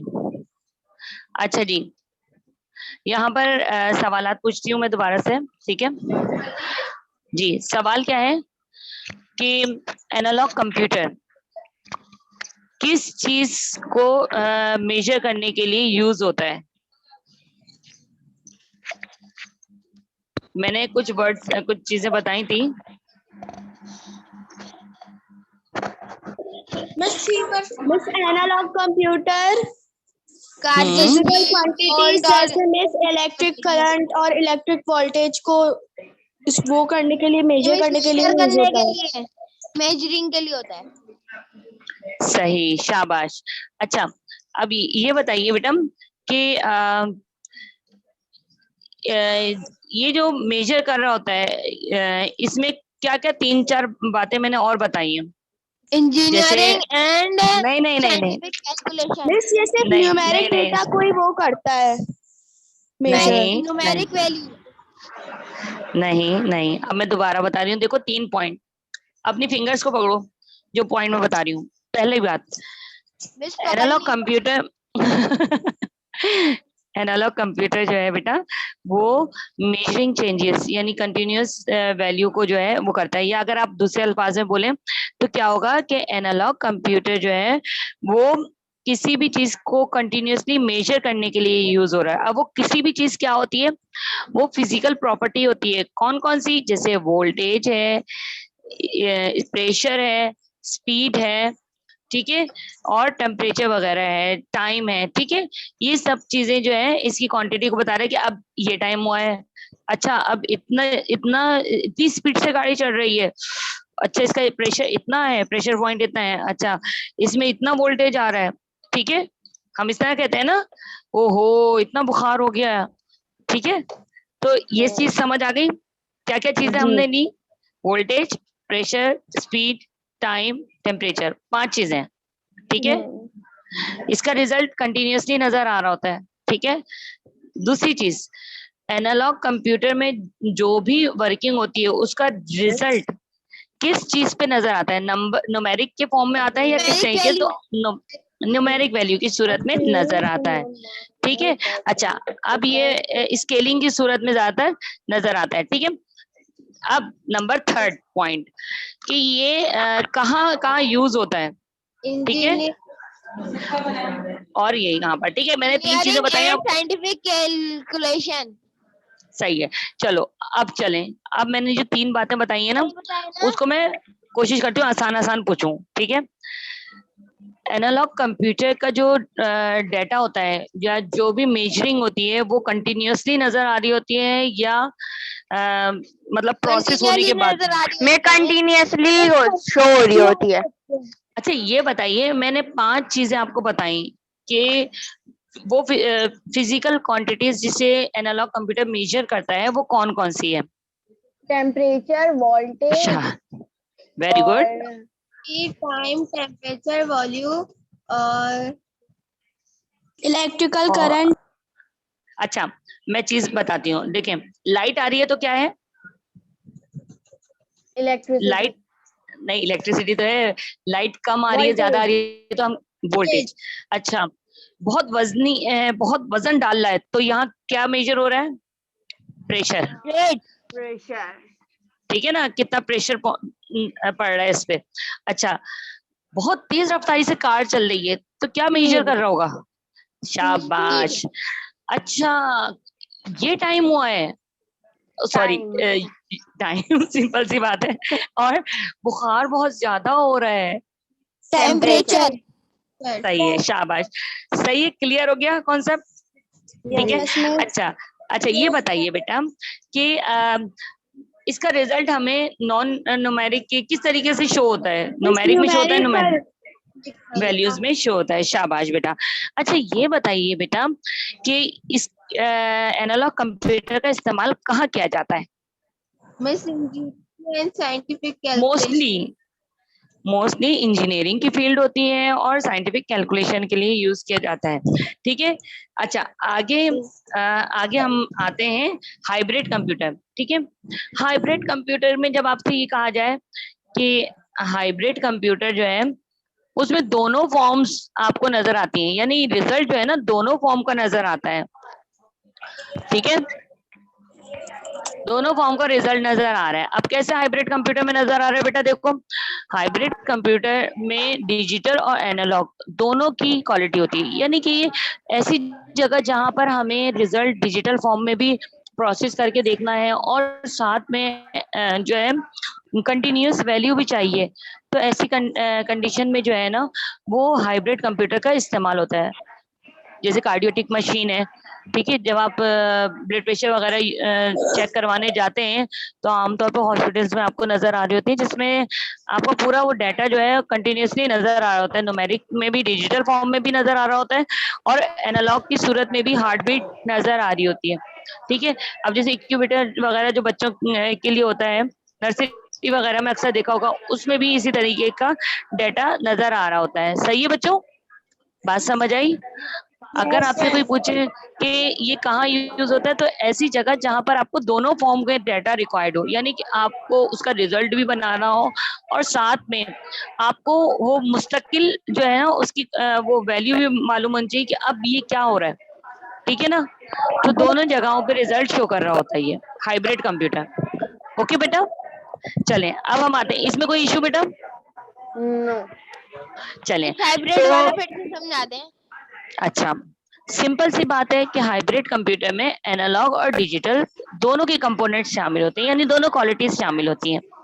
और क्या होता है कि इसमें मेमोरी स्टोर भी होती है डिजिटल फॉर्म में, और जो रिजल्ट होता है मुस्तकिल जो एनालॉग की सूरत में रिजल्ट नजर आ रहा होता है ना, जैसे ये जो हमारा देखो ये प्रेशर ये जो है ये नजर आ रहा है ना, यहाँ पे अगर हम देखें तो यहाँ पे देखो यहाँ पे नजर आ रहा है डिजिटल फॉर्म में, जैसे हार्ट बीट देखिए ना आपने जब आप लोग यस मिस, तो वहां पे हार्ट बीट भी मुस्तकिल शो हो रही होती है और रिजल्ट भी। फिर अगर हाँ, तो ऐसी सूरत में बेटा ये चीज ये कंप्यूटर यूज होते हैं। ये तो मैंने सिर्फ मेडिकल की फील्ड का बोला, लेकिन बहुत सारी और फील्ड्स हैं जिसमें हाइब्रिड कंप्यूटर यूज होता है। ठीक है बेटा, ये स्पेशल ज्यादा स्पेशल पर्पस के लिए भी यूज होता है। ठीक है, अच्छा अब हम आते हैं बुक में, हम बुक के टॉपिक के लिहाज से समझ रहे हैं। सही है बेटा, तो देखिए यहाँ पर सबसे पहले जो माइक्रो कंप्यूटर सॉरी हमने यहाँ पर क्या पढ़ा था कि डिजिटल कंप्यूटर के ही 4 फॉर्म है। ठीक है, कौन कौन सी है? Micro computer, mini computer, main frame computer और सुपर कंप्यूटर। तो जब हम माइक्रो कंप्यूटर की बात करते हैं तो बेटा यहाँ पर देखिए माइक्रो कंप्यूटर की 2 फॉर्म आती हैं, सॉरी 4 कैटेगरीज यहाँ पे नजर आ रही है, लेकिन बहुत सारी और भी फॉर्म है। एक मिनट में आपको एक्सप्लेन करती हूँ। माइक्रो कंप्यूटर जिसे हम पर्सनल कंप्यूटर भी कहते हैं, ठीक है, इस कंप्यूटर के अंदर जो है क्या होता है कि एक सिंगल यूजर मल्टीपल टास्किंग करता है। ठीक है, जैसे मैं अपने घर में कंप्यूटर यूज कर रही हूँ तो मैं इन पेज पे भी वर्किंग कर रही हूँ, मैं ऑफिस वर्क पे भी यानी MS ऑफिस पे भी वर्क कर रही हूँ, मुझे अगर ग्राफिक का सॉफ्टवेयर यूज करना है तो मैं वो भी यूज कर रही हूँ, वेब डिजाइनिंग भी कर रही हूँ मैं, मतलब जो चाहे माइक्रो कंप्यूटर में अपने रिक्वायरमेंट के लिहाज से यूज कर सकती हूँ। माइक्रो कंप्यूटर सिंगल यूजर होता है और मल्टीपल वर्किंग आप उस पर कर सकते हैं, लेकिन इसका डाटा जो है जो स्टोर करने की सलाहियत होती है ना वो कम होती है। अब पेज नंबर 30 पे देखिए बेटा, पेज नंबर 30, बुक का पेज नंबर 30 आप लोगों ने ओपन कर लिया?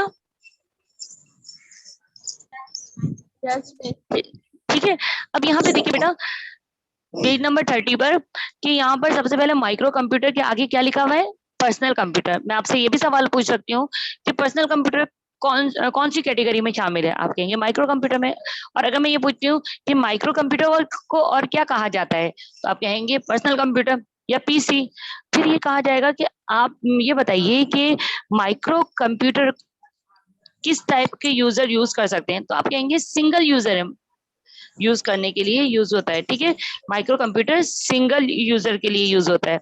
अच्छा, अब माइक्रो कंप्यूटर के अंदर क्या होता है, माइक्रो प्रोसेसर के अंदर जो है एक चिप लगी हुई होती है, सिंगल चिप होती है जिसको माइक्रो कंप्यूटर के अंदर एक सिंगल चिप लगी हुई होती है जिसको माइक्रो चिप कहा जाता है, ठीक है, या सीपीयू कहा जाता है, ठीक है, जो तमाम तर वर्किंग कर रहा होता है, सही है। हमारे यहाँ जो बच्चे हार्डवेयर से रिलेटेड काम करते हैं या जिन्हें कंप्यूटर हार्डवेयर के बारे में मालूमात होगी तो उन्हें मालूम होगा कि माइक्रो कंप्यूटर ज्यादातर जो है इंटेल के कोर i3 और i7 इस टाइप की जो है कंप्यूटर यहाँ पे मौजूद है, ठीक है। अच्छा, आगे आते हैं हम यहाँ पर कि ये इसका जो डाटा जो स्टोर करने की सलाहियत है ना वो कम होती है, मतलब as compare to mini computer, mainframe और सुपर के इसके जो डाटा स्टोर कर, क्योंकि एक पर्सनल यूज के लिए यूज किया जा रहा है तो इसलिए कम डाटा स्टोर किया जाता है इसमें, ठीक है। माइक्रो कंप्यूटर की दो कैटेगरीज हैं, ठीक है। मैंने पहले आपको दो कहा, फिर मैंने कहा नहीं बहुत सारी फॉर्म्स मौजूद हैं। तो देखो दो कैटेगरीज जो बेसिकली है, तो डेस्कटॉप कंप्यूटर हम आमतौर पे लैब में यूज कर रहे होते हैं, ठीक है। डेस्कटॉप कंप्यूटर को इसलिए डेस्कटॉप कहा जाता है क्योंकि ये डेस्क के टॉप पे रखा जाता है, इसलिए जहन में रहेगा ना, ठीक है, पूरा एक डेस्क की जगह घेरेगा। इसी तरीके से पोर्टेबल कंप्यूटर की तरफ हम आते हैं, तो दूसरी फॉर्म यानी माइक्रो कंप्यूटर की जो दूसरी फॉर्म है वो पोर्टेबल कंप्यूटर है। और पोर्टेबल कंप्यूटर में जब हम बात करते हैं तो पोर्टेबल का मतलब ये है कि आप आराम से कैरी करके कहीं भी ले जाएं। जैसे यहाँ पर हम लोग लैपटॉप है, एक बैग की सूरत में आपने बैग लटकाया लैपटॉप का और कहीं पे भी लेके चले गए। नोटबुक है, लैपटॉप से थोड़ा छोटा होता है, ठीक है।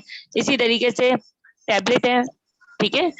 टैबलेट जो है वो सिंगल वैसे विदाउट की पैड के भी होता है और टच स्क्रीन के जरिए भी यूज कर सकते हैं और विद की पैड के जरिए भी यूज कर सकते हैं, ठीक है। अच्छा, इसी तरीके से स्मार्टफोन है और पाम टॉप है, ठीक है। ये सब पोर्टेबल कंप्यूटर्स में आते हैं, सही है। पाम माने हथेली, पाम का मतलब हथेली, यानी कि ये आपको आईफोन और स्मार्टफोन जो है वो पाम टॉप में आते हैं, ठीक है। बात समझ आई, ठीक है।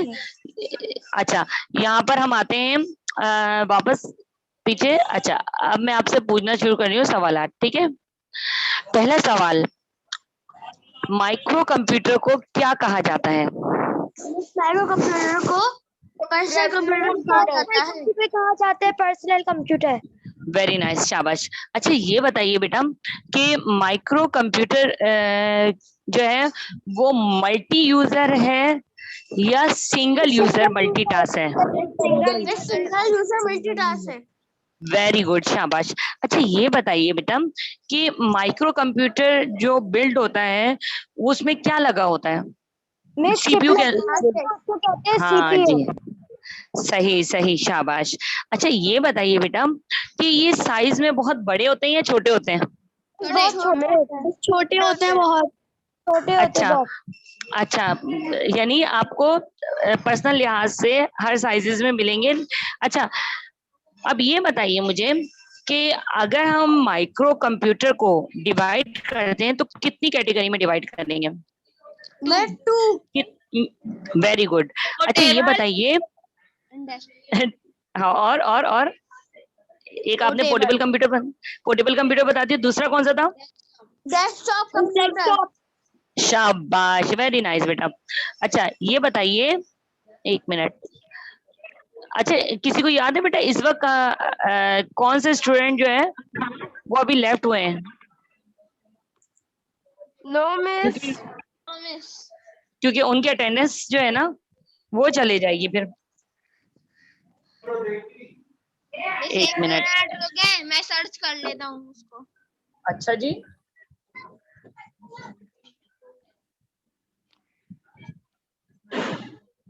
एक मिनट, मैं थोड़ा सा रोक के जरा आप लोगों की। मिस कासिम गए, कासिम। कासिम कंफर्म है? जी मिस। शाबाश, देखा मिस, आते हैं हम। Very good.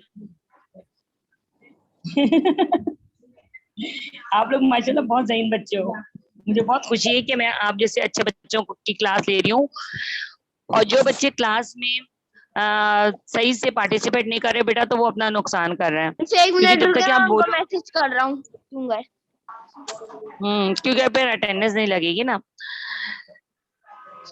चलें, मैं थोड़ा सा कंटिन्यू करती हूँ वर्क को, ठीक है। अच्छा, हम सवालात पूछ रहे थे यहाँ। हाँ, अच्छा यहाँ पे देखो बेटा, डेस्कटॉप कंप्यूटर। तो डेस्कटॉप कंप्यूटर के अंदर क्या क्या चीजें आपको नजर आती हैं? ये सवाल जनरल नॉलेज का है, सिंपल सा, बचपन से पढ़ते हुए आए। Laptop, computer, normal. नहीं, आप मेरा सवाल नहीं समझे। मैंने ये कहा है कि डेस्कटॉप कंप्यूटर पे आपको क्या क्या चीजें नजर आती हैं? माइक्रो प्रोसेसर तो हो गया, लेकिन ये बताइए और क्या क्या चीजें आपको अलग अलग फॉर्म में नजर आ रही होती हैं? मिस पीसी, मिस वो मॉनिटर, कीबोर्ड, माउस। शाबाश, वेरी गुड, शाबाश। बेटा मैं यही चीज देखना चाह रही थी कि आप कितनी तवज्जो से ये चीज सुन रहे हैं या वो कर रहे हैं। ठीक है, अब हम आगे आते हैं। अच्छा, अगर मैं आपसे पूछूं, क्योंकि देखिए बुक भी आपके सामने है, ठीक है, डेस्कटॉप कंप्यूटर की एग्जाम्पल कौन कौन से कंप्यूटर हैं, उनके नेम बताइए। Miss iCore 7। एग्जाम्पल है, देखें। Miss Intel, Dell, iCore। और नीचे जाइए, डेस्कटॉप कंप्यूटर की मिसाल बताइए मुझे। Desktop computer miss iCore, Dell, Intel और Red Hat। IBM पीसी है, एप्पल है, मैकिंटोश है, ठीक है बेटा, ये दोनों है जी। एक और बंदा छोड़ के चले गया क्लास। Custom PC. क्या मिस?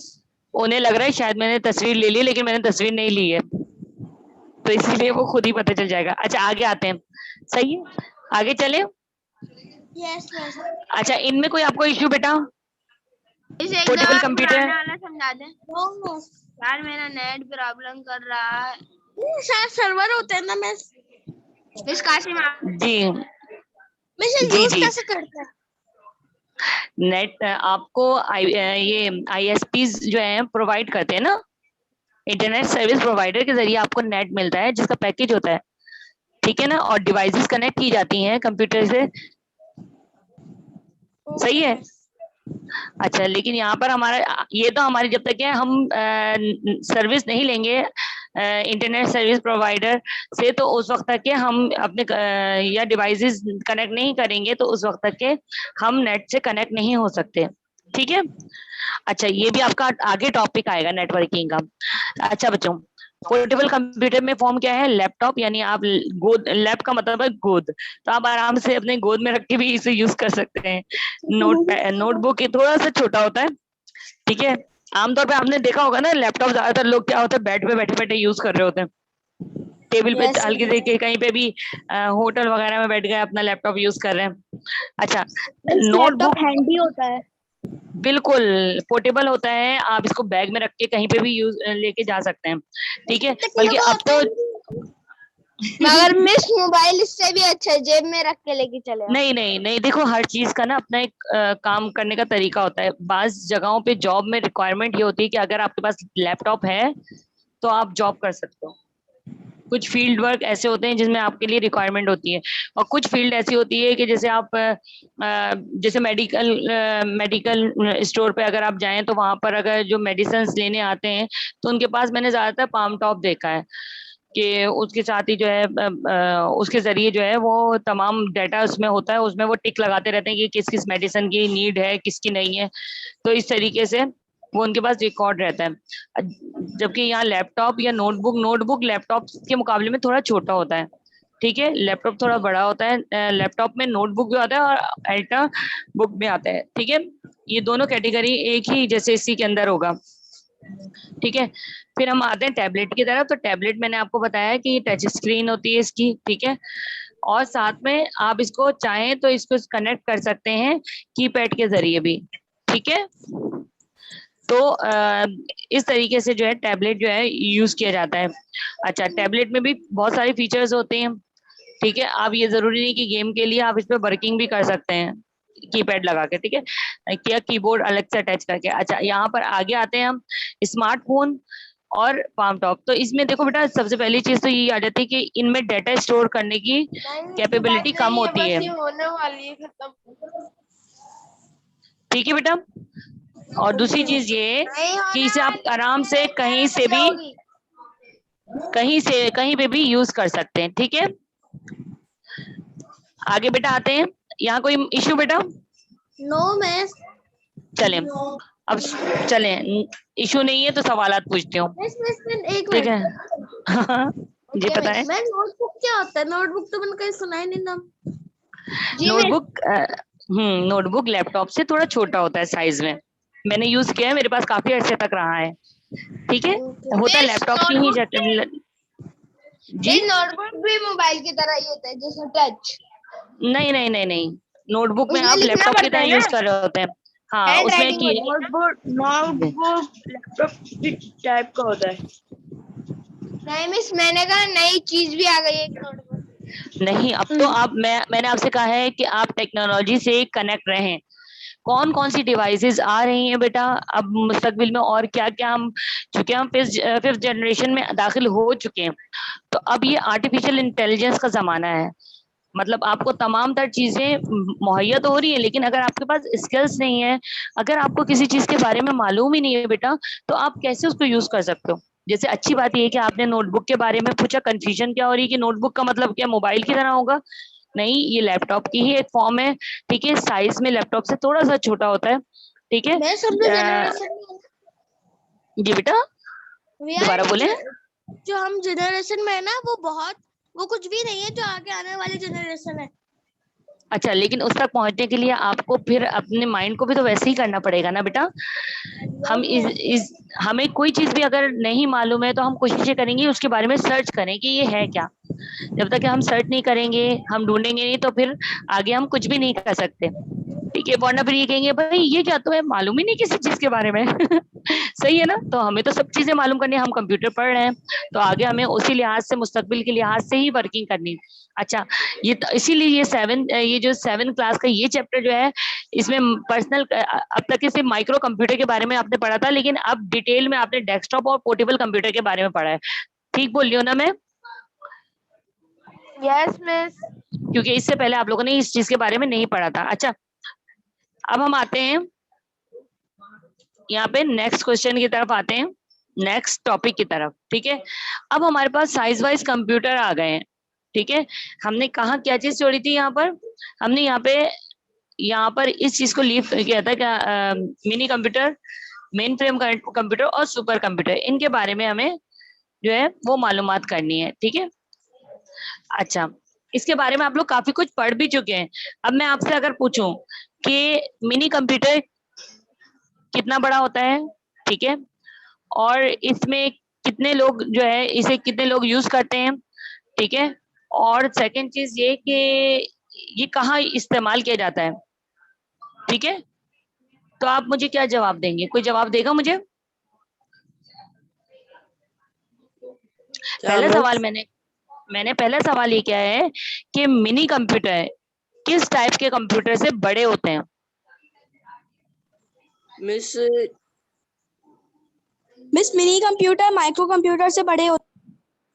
वेरी नाइस, शाबाश। सेकंड क्वेश्चन ये है कि ये बताइए कि जब ये इससे बड़े होते हैं तो यकीनन साइज के लिहाज से बड़े हैं तो डाटा भी ज्यादा स्टोर करते होंगे और प्रोसेसिंग स्पीड भी इसकी ज्यादा होगी। अच्छा, ये बता सकते हैं आप कि ये कंप्यूटर का साइज कितना बड़ा होता है? सामने नजर आ रहा है तो आपको ये साइज कितना लग रहा होगा? एक कैबिनेट के साइज जितना लग रहा है? मिस तकरीबन दरवाजे के जितना। नहीं नहीं, दरवाजे से छोटा है। नहीं नहीं, ये एक कैबिनेट के साइज की जितना होता है। ठीक है, अब कैबिनेट का साइज आपने देखा है ना, जो स्टाफ रूम में कैबिनेट रखे हुए हैं। मिस तो इसको यूज कैसे करता हूँ? बेटा ये सीपीयू है। फिर इसके बाद अब फर्ज करो मेरी एक कंपनी है जिसके अंदर मुझे मेरे एम्प्लॉयज जो हैं वो 14-15 एम्प्लॉयज हैं। अब उनका डाटा पर्सनल कंप्यूटर में तो एक एक सीपीयू में हो रहा है ना, लेकिन यहाँ पर उन सारा का डाटा जो है वो इसमें आ जाएगा, स्टोर होगा। सही है? तो इस जो 15 लोग यूज कर रहे होंगे कंप्यूटर, तो उनका सारा डाटा इसमें स्टोर हो रहा होगा। ठीक है। अच्छा, ये ज्यादातर जो है ना स्मॉल बिजनेस के लिए ज्यादा सूटेबल होता है। ठीक है। अच्छा, इससे बड़ा हाँ बेटा बोलिए। मिस मैं ये कह रही हूँ, आपने अटेंडेंस लगा ली? नहीं बेटा, मैं सबसे आखिर में लगाऊंगी ताकि मुझे अंदाजा तो रहे कि कितने रहते हैं कितने नहीं रहते हैं। Okay miss. अच्छा, आखिरी देखो बेटा, मेन फ्रेम। ठीक है, मेन फ्रेम कंप्यूटर मिनी के मुकाबले में बड़ा होता है, और ये एक आप ये समझ लें कि क्लोसेट के साइज का होता है, यानी अलमारी की जितना होता है। ठीक है, इसका साइज, और ये ज्यादातर बैंक्स वगैरह में यूज किया जाता है। ठीक है, इसके मुकाबले में बड़े ऑर्गेनाइजेशन में यूज किया जाता है। 100 तक के लोग इसे यूज कर सकते हैं, यानी 100 तक के एम्प्लॉयज का डाटा जो है वो स्टोर कर सकता है। ठीक है, मतलब ये वर्किंग जो एम्प्लॉयज कर रहे हैं तो उनका डाटा स्टोर होगा। ठीक है। अच्छा, यहाँ पे आखिरी कंप्यूटर यहाँ पे आता है super computer. Super computer size में बहुत बड़े होते हैं और स्पेशल पर्पस के लिए यूज किए जाते हैं, और ऐसी जगह जहां बहुत ज्यादा डाटा रिक्वायर्ड होता है, जैसे रेलवे रिजर्वेशन है, या एयरलाइन वगैरह के शोबे हैं, डिफेंस का शोबा है, जहां बहुत ज्यादा आपको मालूमात की जरूरत है। ठीक है, वेदर फोरकास्टिंग, ऐसे शोबे में जो है वो सुपर कंप्यूटर यूज किया जाता है, यानी क्या सिंगल पर्पस के लिए यूज किया जाता है, स्पेशल पर्पस के लिए यूज किया जाता है। ठीक है, और इसमें बहुत ज्यादा डाटा स्टोर होता है। क्लियर है बात? साइज में ये सबसे बड़े होते हैं। ठीक है जी, अब बताइए। ठीक है, मेन फ्रेम और सुपर कंप्यूटर में से बड़ा कौन सा है? Miss main frame. Very nice, गलत जवाब है। मिस कैसे? मेन फ्रेम और सुपर कंप्यूटर से सुपरमैन नहीं सुना क्या है? सुपरमैन तो सुपर ही होता है ना। तो मेन फ्रेम और सुपर कंप्यूटर में कौन सा कंप्यूटर जो है ज्यादा बड़ा होगा?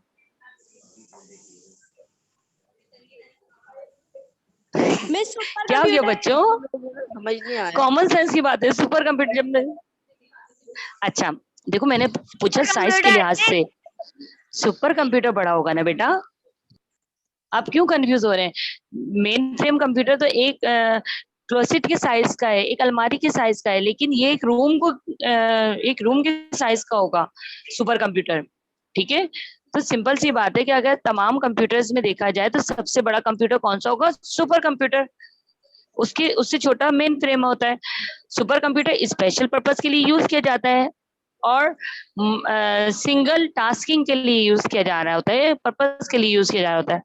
जबकि मेन फ्रेम भी जो है सिंगल टास्किंग यानी कि बैंक वगैरह में यूज किया जाता है, लेकिन क्वांटिटी इस डाटा स्टोर करने की वो ज्यादा सुपर कंप्यूटर में होती है। मेन फ्रेम कंप्यूटर एक एरिया तक के एक छोटे अमाउंट का डाटा इसके मुकाबले में स्टोर करता है। बस इतनी सी बात है, इसमें कंफ्यूज होने की जरूरत नहीं है। ठीक है, चलें। अच्छा बच्चों, उम्मीद है ये चैप्टर आपको समझ आ गया होगा, ये लेसन आपको समझ आ गया होगा। क्लियर है बेटा आप लोगों को? Yes miss.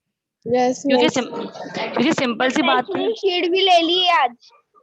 ओ, अब देखना ये कि कौन कितनी ज्यादा मेहनत करता है। सही है, best of luck for your assignment. ठीक है, चले बच्चों, अपना बहुत ख्याल रखिएगा। अल्लाह हाफिज। अल्लाह हाफिज। अल्लाह हाफिज मिस।